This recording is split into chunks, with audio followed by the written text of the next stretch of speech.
Bienvenidos a Una semana en el mundo, el programa de France 24, donde analizamos los temas que han marcado la actualidad de la semana. En esta ocasión hablamos de que tras un año de ofensiva israelí contra la Franja de Gaza, la escalada bélica en la región es ya una realidad. Comentaremos también el panorama en Washington en base al debate vicepresidencial de esta semana, así como la toma de posesión de Claudia Sheinbaum como presidenta de México y primera, de hecho, jefa de Estado electa de América del Norte.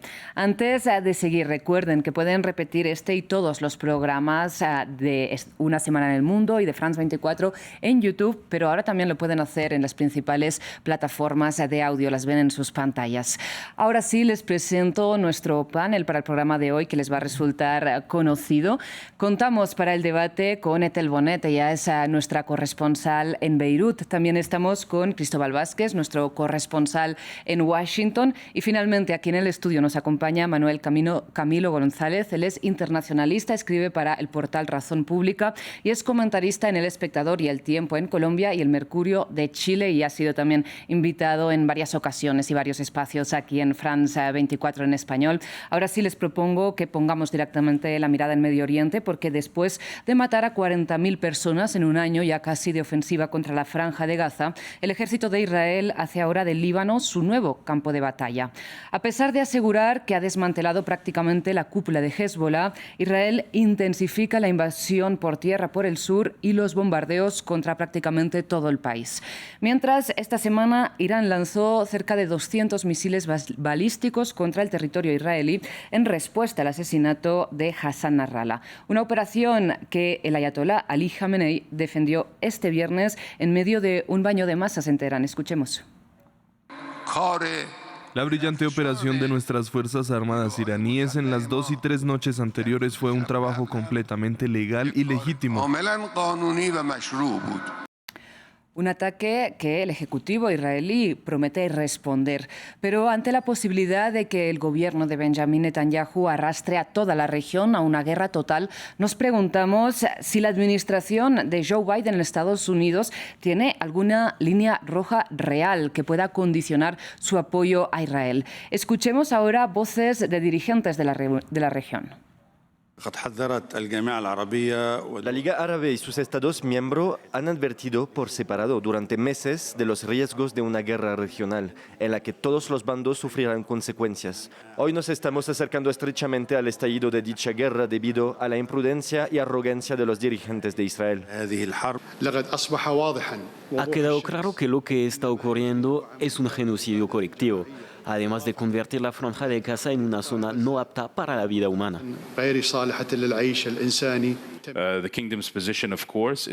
La posición del reino es de desescalada, diálogo y resolución de retos, principalmente porque se trata de algo regional y está en la proximidad de muchos países que buscan un futuro más próspero.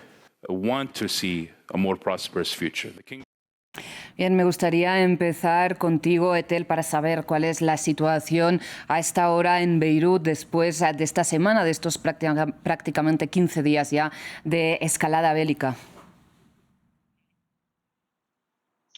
Bueno, pues ahora mismo la situación en Beirut pues se repite, ¿no? Como las últimas noches, justo cuando estaba esperando para que empezara el programa, pues otra vez hemos vuelto a escuchar bombardeos. Yo vivo más o menos a 10 kilómetros donde están los suburbios de Beirut, la zona de Dahie, y bueno, y cada vez esos bombardeos son más intensos y se oyen pues en toda la ciudad. Lamentablemente, pues esta noche seguramente habrán otra vez otra serie de bombardeos en esta zona, ¿no?, de los suburbios de Beirut, que ya se ha convertido pues casi en una norma. Y el problema principal es que todo esto está llevando a que haya una evacuación de civiles. Estamos hablando que en esta zona hay 1 millón de personas que prácticamente pues ha quedado desierta y han tenido pues que irse hacia otras zonas de Beirut, y hay alrededor de 900 centros para los desplazados en las escuelas, y al final estos centros desplazados pues se han quedado cortos y estamos viendo cada día que hay más gente pues durmiendo en la calle, ¿no? Y esa es la situación en estos momentos, pues eso, de mucha incertidumbre y también pues de que nadie sabe qué va a poder pasar mañana. Y Etel, precisamente a esta incertidumbre se suma el hecho de no saber cuál va a ser el siguiente punto de la capital en ser bombardeado. Israel siempre defiende que avisa antes de bombardear un lugar con civiles. ¿Esto está pasando? Está pasando a medias, porque, por ejemplo, ayer hubo pues un bombardeo, ¿no?, en una zona que no era los suburbios de Beirut, que es donde ellos están avisando, ¿no?, porque es la zona que más está siendo bombardeada, pero ya han habido 2 bombardeos dentro de lo que es la ciudad de Beirut, en el centro de Beirut, hace 4 días y ayer, que fue contra un centro médico que estaba vinculado con Hezbollah, y esa zona, por ejemplo, no habían avisado, ¿no?, de las evacuaciones. También estamos viendo que no solamente están bombardeando pues, objetivos de Hezbollah, que es lo que Israel está diciendo. Hoy, por ejemplo, pues han habido bombardeos en lo que son los pasos fronterizos entre el norte del Líbano y Siria, y bueno, ya han cortado las comunicaciones totales, hablando de muchísima gente, de más de 80.000 refugiados sirios que están intentando cruzar hacia su país, porque también está habiendo fuertes bombardeos en lo que es toda la región de la Bekaa, ¿no?, que es fronteriza con la parte de Siria. Y también pues hemos visto que se está también atacando a lo que son pues los trabajadores de salud y a los rescatistas.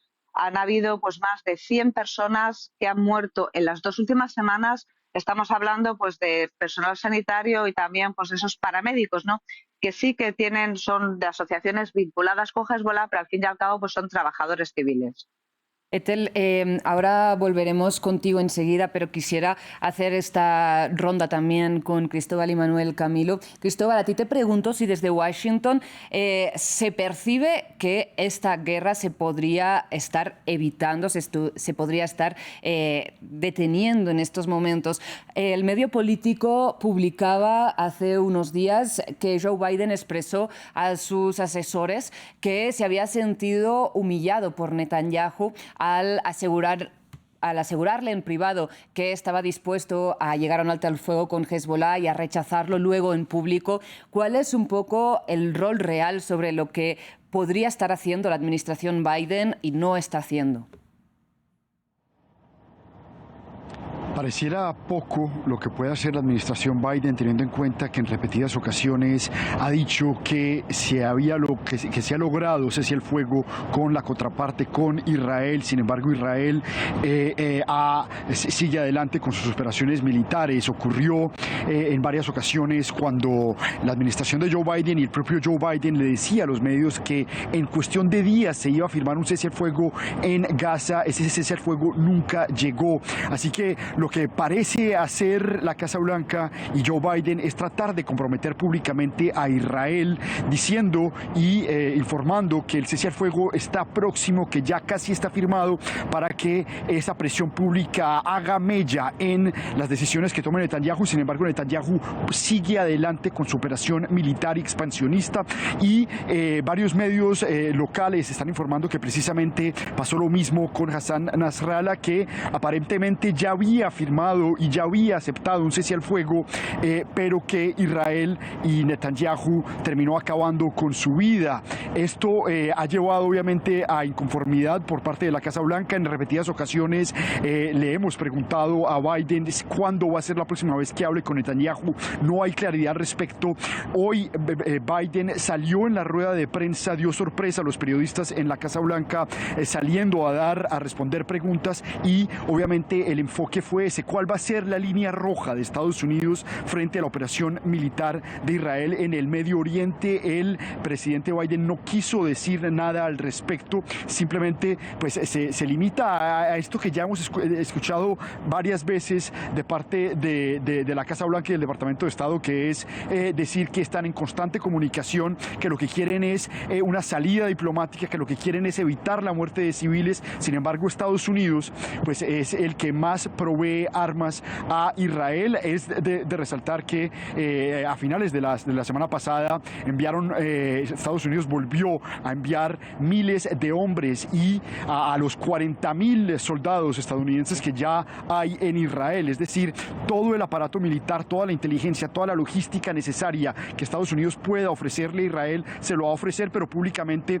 pues siguen con esta retórica que yo creo que muy poca gente le cree, entre ellos los medios medios nacionales e internacionales, en la Casa Blanca y en los diferentes organismos como el Pentágono y el Departamento de Estado, que constantemente les están mostrando las contradicciones de lo que está haciendo Estados Unidos versus lo que dice públicamente. Y yo creo que esa es la misma jugada que le está aplicando Netanyahu a Estados Unidos, es decir, públicamente decir que sí, que aceptan los términos del acuerdo, que van a avanzar con un posible acuerdo de cese al fuego o de solución diplomática, pero en los hechos, en cuanto a lo real, pues simplemente siguen adelantando su operación militar y expansionista. Manuel Camilo, precisamente, más allá de esta presión pública que bien nos describía Cristóbal, ¿por qué Washington no ha frenado el apoyo militar financiero a Israel como medida de presión a lo largo de todo este año de ofensiva contra la Franja de Gaza, en que han pedido alto el fuego, y ahora cuando la escalada ya es una realidad, como decíamos? Creo que hay dos puntos interesantes en este capítulo en Medio Oriente. Primero, es que efectivamente el gobierno de Joe Biden es lo que en ciencia política se denomina un pato rengo. Es decir, es un personaje que va de salida, por lo tanto nadie le respeta su autoridad. Por lo tanto, obviamente los ojos tanto de Teherán como de Tel Aviv están más presentes en la campaña presidencial que en la misma Casa Blanca. Y en segunda medida, hay que decir que Estados Unidos está en un dilema. Y es, por un lado, apoya a Israel porque es su aliado frente al terrorismo yihadista, y por lo tanto la idea de derrotar a Hezbollah es un punto muy significativo, pero por el otro lado también está la idea de un cese al fuego que está con Egipto y con Qatar. Por lo tanto, esa contradicción, esa tensión que aparece entre las opciones hace que efectivamente veamos un Washington totalmente impotente en la región. Continuaremos hablando de las aristas internacionales que tiene ahora mismo esta guerra, pero Etel, quería preguntarte precisamente por la situación de Hezbollah. Como bien comentaba Cristóbal, parece que Nasrallah había accedido a un cese el fuego antes de que Israel lo asesinara. Ahora Israel ha querido matar, parece, al que podía ser su relevo al frente de la organización. Hablamos de su primo, pero todavía es incierto si está vivo o muerto, no ha habido confirmación. ¿En qué situación está ahora mismo Hezbollah? Bueno, pues Hezbollah ahora mismo está en una situación, en cierta manera, evidentemente de bastante debilidad a la hora de lo que es pues todo su aparato militar, ¿no? Porque hemos visto en estas 2 últimas semanas cómo Israel pues ha atacado lo que es toda su infraestructura militar, bombardeando pues almacenes de armas y municiones y acabando descabezando, en este caso, a la cúpula de la organización. El problema principal que tiene Hezbollah es que todavía, claro, no se han sacado todas las cartas que tiene sobre la mesa. Estamos hablando que Irán siempre es parte, ¿no?, de este eje de la resistencia, y evidentemente cuando Hezbollah lo necesite, y esto ha sido un cambio también, digamos, del discurso. Hace unos días, antes de que hubiera el ataque, ¿no?, de Irán a Tel Aviv, había como una cierta, pues podríamos decir que querían tener una cierta imparcialidad y no querían entrar de lleno en la guerra apoyando a Hezbollah. O sea, dijo Irán que no iba a participar de una forma directa, pero después vimos hace un par de días pues ese ataque, ¿no?, con más de 200 misiles, y hoy precisamente pues ha venido el ministro de Exteriores iraní aquí a Beirut, y ha sido poco después de que la Guardia Revolucionaria iraní haya pedido, ¿no?, al gobierno de Irán que ya es hora y que tienen que mandar refuerzos tanto de voluntarios también como de armamento. Entonces, esa es la parte que también Hezbollah está esperando, porque independientemente de todo lo que ha pasado estas 2 semanas, sigue teniendo pues fuerza militar, porque estamos hablando que Hezbollah es una organización que se supone que tiene como 100.000 combatientes y un gran arsenal militar, que aunque hayan habido pues bastantes almacenes de armas y municiones, ¿no?, que han sido destruidas durante esta campaña que lleva desde hace 2 semanas, y también pues haya muerto Hassan Nasrallah, es una organización pues que es muy flexible y siempre tiene pues a un sustituto, ¿no? En este caso pues no sabemos quién iba a ser, porque el candidato potencial era precisamente Hashem Safeddin, donde todavía pues se desconoce su suerte. Israel sigue diciendo, porque ayer los bombardeos de anoche fueron tan grandes como los del viernes pasado, ¿no?, cuando murió Hassan Nasrallah, se oyeron por toda la ciudad y fueron unas explosiones tremendas, y todavía pues no se sabe si también ha muerto pues el que podía haber sido su potencial sucesor.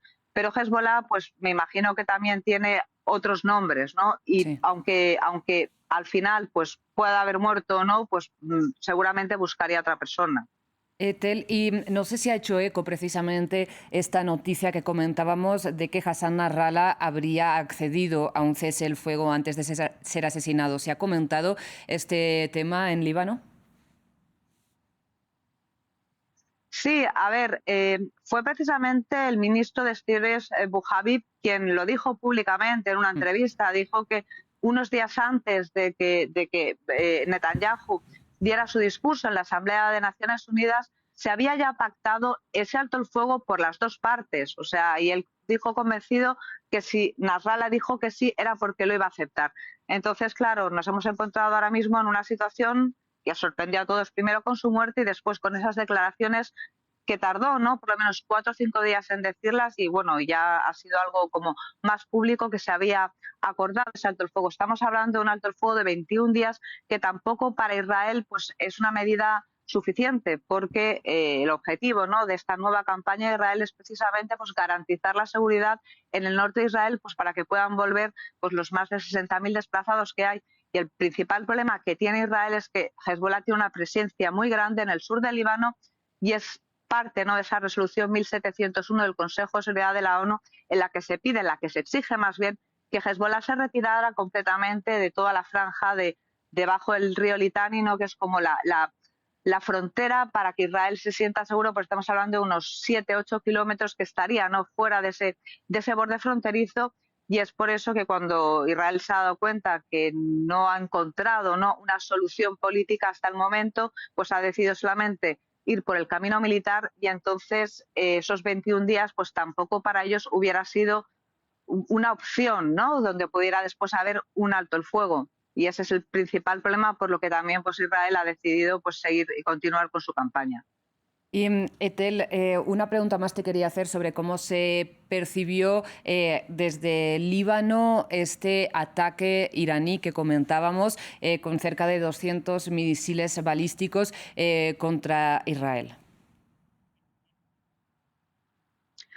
Bueno, pues se percibió también con bastante miedo, pensando que seguramente, ¿no?, después de que Irán atacara a Israel, lo más probable es que Israel pues llevara esa respuesta también dentro del Líbano, porque evidentemente está mucho más cerca, y en estos momentos su principal campaña pues es, porque la guerra también pues ha cambiado, ¿no?, de ser del Frente del Sur, que era antes en Gaza, ahora se ha centrado principalmente a querer acabar con toda la infraestructura de Hezbollah y con la cúpula militar de Hezbollah. Entonces es por esa parte, ¿no?, pues también se estaba esperando que a lo mejor todo esto todavía pusiera mucha más presión a la situación actual que tiene el país. Estamos hablando que en 2 semanas han muerto 2.000 personas ya, y bueno, ya hay más de 1 millón de desplazados, y todo esto se ha visto pues más bien con miedo que como una alegría. Por parte de Hezbollah, por supuesto, ha sido también un empuje, ¿no?, porque como comentaba antes, o sea, que en los últimos días Irán como que se había mantenido un poco al margen, y esto significaba que Irán pues ya había decidido, ¿no?, vengar la muerte de Hassan Nasrallah, y eso también para la organización pues ha sido un empuje, sobre todo pues para la moral de sus combatientes, ¿no? Después de todo lo que ha pasado en estas últimas semanas, pues era como ver que todavía pues siguen teniendo ese fuerte apoyo. Manuel, Camilo, se especula mucho sobre cuál puede ser la reacción de Israel ahora a estos ataques, este lanzamiento con misiles balísticos contra el territorio israelí. ¿De qué escala crees que puede ser? Porque no sé si podemos estar de acuerdo que ese lanzamiento con misiles balísticos al final no causó un gran daño en el territorio israelí. Podemos decir que no estaba, de hecho, encarado a generar una respuesta de demasiada envergadura, ¿no? Sí, lo que yo creo que es que la estrategia de Israel está apuntando a debilitar a Irán indirectamente atacando sus proxies, es decir, Hezbollah, los hutíes, Hamas, y en ese sentido lo que busca es debilitar lo que se llama la defensa adelantada de Irán. Porque Irán se siente, al igual que Israel en su momento, pues obviamente muy vulnerable, teniendo en cuenta esa cercanía entre esos dos países.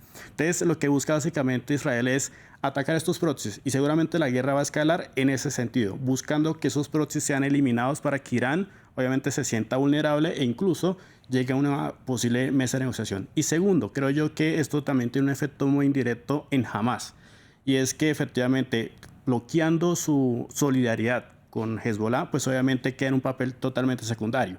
En este momento Hamas es una organización que está escondida, dispersa entre el Líbano y la Franja de Gaza, y efectivamente no ejerce cualquier, digamos, vulnerabilidad hacia Israel.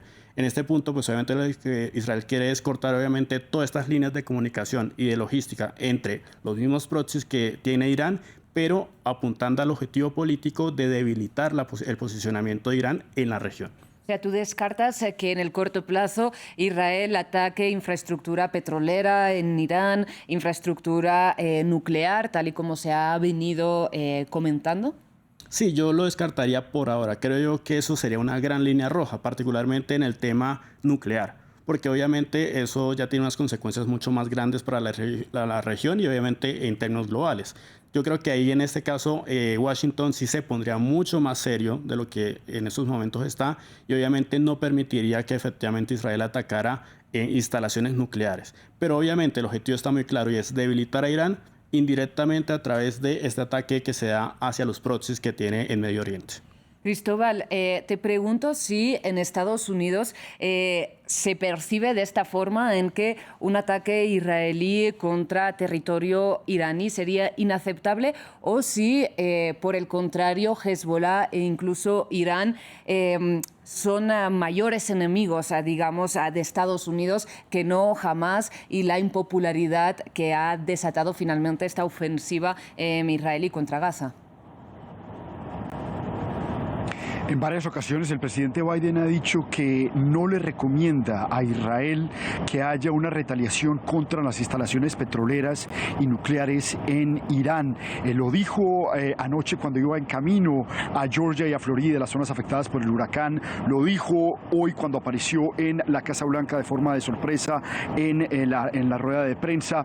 Y lo que hay detrás es precisamente una preocupación de que en caso de que haya esta retaliación y se ataque las instalaciones petroleras de Irán, eso pueda tener un efecto directo en los precios de la gasolina. A contadas semanas de una elección presidencial donde los márgenes son tan estrechos, esa alza en los precios de gasolina pues puede ser crucial para definir la elección, y es lo que menos quiere en este momento Estados Unidos, que esta retaliación por parte de Israel pueda tener un efecto directo en los bolsillos de los estadounidenses. Y por eso creo que efectivamente ahí habría una línea roja, una posición mucho más radical por parte de Estados Unidos para evitar que la retaliación tenga esos efectos colaterales a los estadounidenses promedio, y de resaltar que Irán pues ha estado logrando cifras récord de producción de petróleo, así que pues no creo que sería de interés de Estados Unidos que esta retaliación escale y tenga efectos que puedan determinar la elección. Acá hay analistas en Estados Unidos que también se preguntan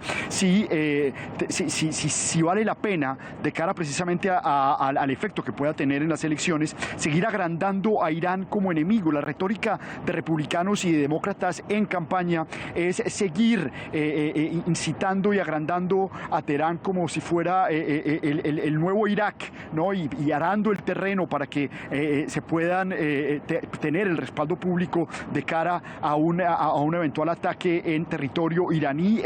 La fórmula vicepresidencial de Trump, J.D. Vance, lo dijo en una de las primeras entrevistas que tuvo acá en Estados Unidos, que su objetivo número uno era combatir esa amenaza que representaba a Irán, no solamente en el Medio Oriente, sino para Estados Unidos. Y los analistas están diciendo, cuidado, que eso puede tener efectos si se sigue agrandando, no solamente de forma bipartidista, sino en los medios de comunicación, en los bolsillos de los estadounidenses. Etel, te pregunto precisamente si en Líbano se percibe que Estados Unidos podría estar evitando esta escalada, o la podría haber evitado desde hace tiempo, tal y como comentábamos al principio del programa, y si se tiene la mirada puesta en lo que pueda suceder en las elecciones de noviembre y en las implicaciones que pueda tener para la región.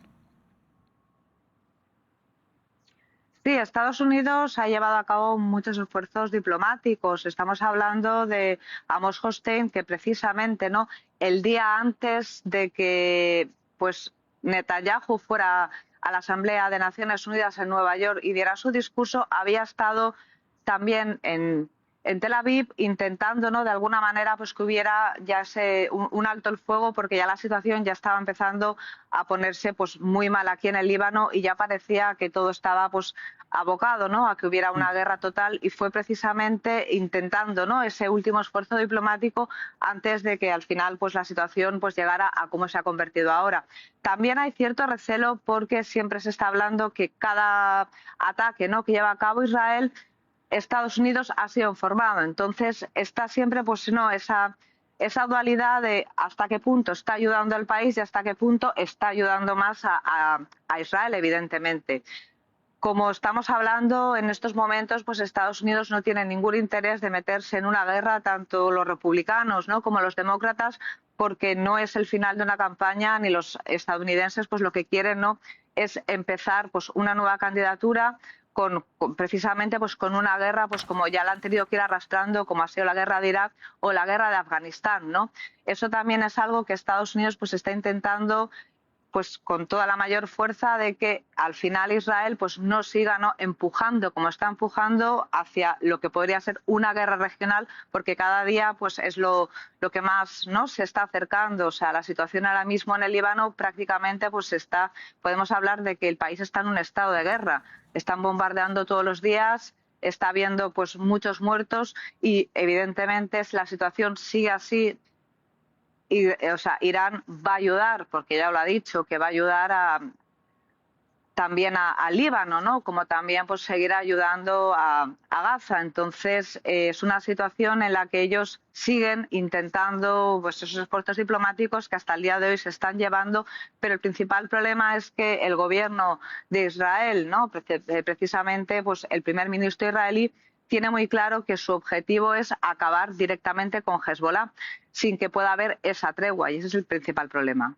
Veremos a qué costo, pero antes de cerrar este tema quisiera preguntarles por cuando se abordó la situación en Medio Oriente en este debate entre vicepresidentes, entre fórmulas vicepresidenciales en Estados Unidos, en la cadena CBS, porque la primera pregunta fue para ambos candidatos qué harían si dependiera de ellos el hecho de apoyar un ataque israelí contra el territorio iraní. Y por un lado, el demócrata Tim Walz digamos que desvió la pregunta señalando que Donald Trump era una persona incapaz para liderar Estados Unidos y que Kamala Harris prometía un liderazgo mucho más sereno, lo estoy resumiendo, mientras que J.D. Vance volvió a reiterar que Donald Trump finalmente era el garante para la estabilidad y que una decisión así dependería en última instancia de Israel. No sé qué nos dicen estas respuestas respecto, Manuel Camilo, a si habría una diferencia entre una administración y otra. Creo que lo que me pareció muy curioso de la pregunta es que hubo un cierto consenso, y es que en cierta medida Irán tiene que pagar por el lanzamiento de estos cohetes hacia Israel. En ese sentido, yo creo que la única divergencia es en el tono, en el medio sobre el cual cómo Irán tiene que pagar. Creo que J.D. Vance fue muy enfático cuando dijo que el mundo tenía que temer de Estados Unidos de la paz mediante la fuerza. Y lo cito textualmente, mientras que Walz pues obviamente no quiso comprometer a Harris obviamente con una posible solución de fuerza, incluso una solución diplomática como la que lleva Biden. Entonces creo yo que ese silencio de los demócratas y esa fortaleza que tienen los republicanos ciertamente se convirtió en un paradójico consenso sobre que Irán tiene que pagar las consecuencias. ¿Cómo lo viste tú, Cristóbal? Yo creo que el mensaje de los dos es el mismo, y yo creo que la diferencia es marginal o es superficial entre republicanos y demócratas de cara a seguir apoyando a Israel. Los dos tratan de mostrarse como los mejores aliados de Israel, y detrás lo que hay es obviamente grandes grupos de lobby israelí que financian las campañas, que han financiado durante décadas la mayoría de congresistas acá en Washington, Clinton y una cantidad de otros funcionarios que son claves a nivel regional, a nivel estatal y en las cortes. Así que la influencia es tal que creo que es poco el margen de maniobra que tienen republicanos y demócratas para decir lo mismo que han estado diciendo, es decir, que son aliados estratégicos de Israel y que van a seguir apoyando a Israel en su legítima defensa. Pero, y esto incluye seguir enviando armas. Creo que uno de los pocos temas que no se discute y en el que no hay debate entre republicanos y demócratas, a pesar de la polarización pública que tratan de avanzar, es el tema armamentista y es el tema de defensa. Cuando se trata de aprobar un presupuesto de defensa en el Congreso, sobre eso siempre pasa unánimemente, sea demócrata o republicano, el que está liderando el comité o liderando en ese momento la plenaria de la Cámara. Así que en ese sentido creo que es muy poco las diferencias que vamos a ver entre republicanos y demócratas. Lo que me llamó la atención en el debate fue una frase de Walz cuando dijo que era de interés estratégico de Estados Unidos que Israel siguiera expandiendo territorialmente su poderío en la región, algo que pasó desapercibido por lo rápido que habla la fórmula vicepresidencial de Kamala Harris, pero que pues se ha rescatado en redes sociales y ha sido altamente cuestionado en este país precisamente por ese rol expansionista que está llevando a cabo Israel en este momento en la región y que Estados Unidos, aunque no con palabras, sigue apoyando de forma militar y estratégica. Tenemos que ya terminar con este tema porque nos quedamos sin tiempo, pero no quisiera cerrarlo rápidamente, Etel, sin pedirte una conclusión, si la quieres aportar. Sí, evidentemente, como ya hemos hablado, ¿no? Estados Unidos siempre apoyará a Israel porque es su socio, pero considero en este caso que ninguno de los dos candidatos que vayan a ganar las elecciones quieren ya heredar una guerra, como ya ha pasado, ¿no?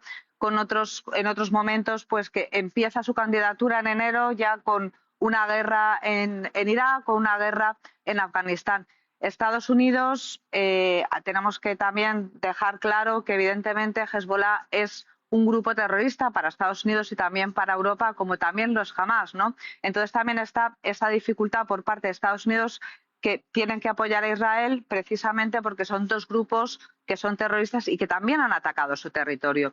Pero esto significaría que si la situación sigue pues alargándose de esta manera, que ya estamos hablando de que ya se cumple un año, ¿no?, de esta guerra, y ahora mismo pues el foco de atención está aquí en el Líbano, pero no hay que olvidar que sigue habiendo pues ese derramamiento de sangre en Gaza y que ahora mismo pues Israel está presionando, ¿no?, mucho en el Líbano pues para intentar acabar o desmantelar pues lo que es todo Hezbollah.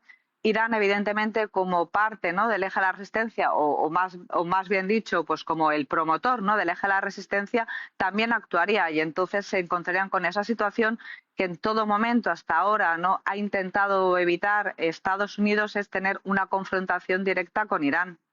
Etel, pues veremos lo que pasa en las próximas horas, en los próximos días. Por suerte contamos contigo para analizarlo aquí en France 24. No quisiera ahora sí terminar este programa, Manuel Camilo, sin preguntarte por otro país que tiene un futuro y un presente completamente determinado por su relación con Estados Unidos. Hablamos de México, donde Claudia Sheinbaum asumió oficialmente el cargo de presidenta esta semana. ¿Qué retos le esperan a la primera jefa de Estado electa de América del Norte? Bueno, creo que son varios. Primero, un compromiso democrático, particularmente con la coyuntura relacionada con la reforma judicial, que ya se ha comentado mucho que tiene un riesgo alto de concentración de poder.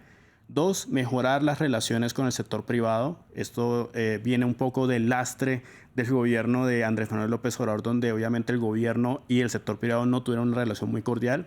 Y tercero, yo creo que siendo muy simbólica su posesión, como la primera mujer que llega a la presidencia de México y la novena en América Latina, creo yo que México, como uno de estos países que tiene unas altas tasas de feminicidios, pues obviamente tiene que ser un reto de abordar, particularmente sobre todo sobre la propuesta de Sheinbaum de una Secretaría de la Mujer y teniendo un apoyo muy importante de gobernadoras mujeres, porque son 13 de 32 gobernaturas que tiene México en cargos femeninos. Entonces, obviamente, eso es algo muy importante que tiene que abordar Sheinbaum desde lo simbólico particularmente.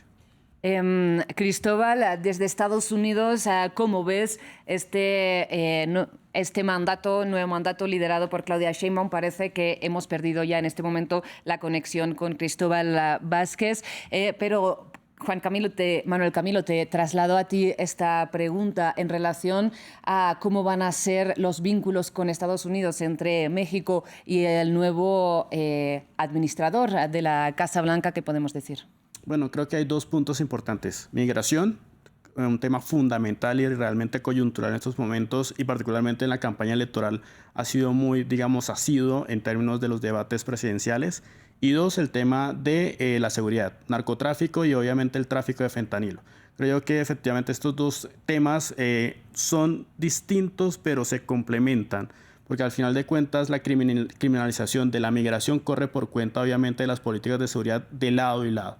Entonces obviamente creo yo que una gran posibilidad que tiene México en términos de su relación con los Estados Unidos es mejorar y abrir un marco mucho más plural, sobre todo si gana Harris y está Sheinbaum obviamente en Ciudad de México, seguramente el foco en términos de la seguridad puede cambiar. Y obviamente el término de la migración pues será de alguna forma un poco más espinoso, porque todos sabemos que Harris, a pesar de, digamos, de ser del Partido Demócrata, pues ha tenido unas posiciones un poco más duras frente a la migración, algo que seguramente Sheinbaum no compartiría. Sin duda, y Tim Walz en este debate tampoco aprovechó el espacio para, digamos, reprochar algunas de las mentiras comprobadas, no expresadas por J.D. Vance y también por el candidato republicano a la presidencia, Donald Trump, respecto a la migración. Seguro tendremos más tiempo para continuar comentando este y todos los temas que implican Estados Unidos, México y también a nuestra región. Te agradezco muchísimo, Manuel Camilo, por haber estado una vez más aquí en France 24. Muchas gracias, Rosa. Encantado de estar acá de nuevo. Hasta la próxima. Como siempre, el agradecimiento también es para todo el equipo técnico y el equipo de producción de Una Semana en el Mundo y que hace posible todos los programas finalmente de France 24, y a ustedes, como siempre, por su atención.